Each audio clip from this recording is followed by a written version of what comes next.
শনিবার রাত 2:30টা রাজধানীর আগারগাঁওয়ের মেট্রো রেল স্টেশনের সামনে বসে কাঁদছে 7 বছরের শিশু আমির হামজা। কিন্তু কেন? এখানে তুমি কেন, মানে কি জন্য আসছিলা? আমি নতুন আসতে হাওয়াই মিঠাই বেশি। হ্যাঁ, নতুন আসতে হাওয়াই মিঠাই বেশি। পরে তারপরে আমি টাকার হারাই গেছে দেখা আমি কাঁদতেছি দেখা। রাজধানীর শেওড়াপাড়ার বাটার গলিতে থাকে হামজা।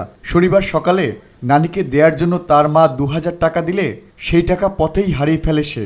2000 টাকা না নানিরে দিতে কইছে আম্মা। বগরে দিয়ে যাইতেছি নানিকে বাসায়।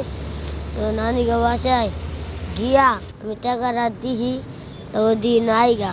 আর তারপর আর বাসায় ঢুকলাম না, তারপরে মারবো। হাওয়াই মিঠাই বিক্রি করে তার সারাদিনের উপার্জন 800 টাকা। 2000 টাকার হিসেব মিলাতে বাকি 1200 টাকা আয় করতে হবে তাকে, না হলে বাসায় ঢুকতে পারবে না। তাই তার চোখে মুখে দুশ্চিন্তার ছাপ। আমির হামজা, তোমার বাবা নাই? মা কি করে? ভিক্ষা করে। তোমাকে টাকা দিছিল 2000 টাকা তোমার নানির দেওয়ার জন্য। হারাইছো কখন টাকা? হারাইছো না কেউ নিয়ে গেছে? হারাই গেছে। তুমি এত রাত পর্যন্ত কি বাসায় থাকো কখনো?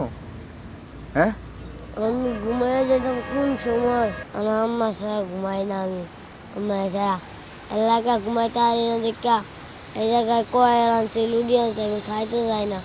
3 ভাই বোনের মধ্যে সবার ছোট আমির হামজা। ছোটবেলায় সড়ক দুর্ঘটনায় বাবা মারা যাওয়ার পর মা ও ভাই বোনের আয় দিয়েই চলে তাদের সংসার। Nahid Prince, news 24, Dhaka.